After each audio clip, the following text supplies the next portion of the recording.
Gentlelady from California is recognized for 5 minutes. Thank you, and thank you, Mr. Barton. I move to strike the last word, Mr. Chairman. I also wanted to express my support for the manager's amendment we're debating now, and also for the underlying bill. Throughout my years in Congress, it's been clear that the sustainable growth rate formula is flawed, harming access to care for Medicare beneficiaries and creating uncertainty for providers. And for too long, while there was agreement something needed to be done, there was very little consensus on what. And this bill before us is truly notable in this way, and I'm pleased to follow Mr. McKinley's comments, especially because his wife is a critical care nurse, and I'm a nurse too. I don't think any member here can say it's exactly what they would have put forward, but I do think it is a product we can stand behind, ending the SGR once and for all and moving towards a system where quality care is valued. The manager's amendment makes important tweaks that will enhance this goal.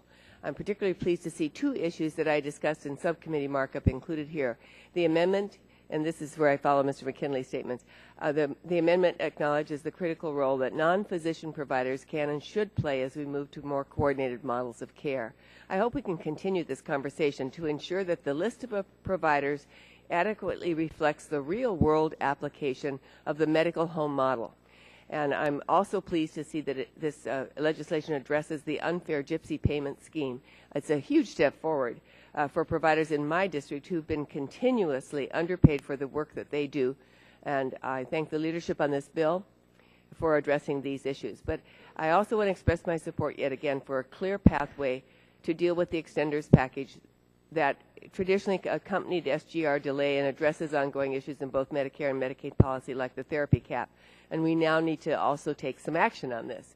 Finally, I'd like to reiterate my hope that the goodwill, which I was pleased to hear from Mr. Dingell, the room for whom the room is named, and cooperation we've seen since subcommittee markup and here today will continue going forward. This includes conversation on additional improvements to the language, and perhaps most importantly, that we find an agreeable pay-for that will keep this bipartisan product moving forward.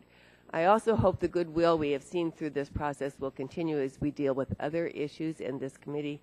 When we do work together on both sides, we get things done, and I think that's what this committee is known for, so I'm committed to doing just that.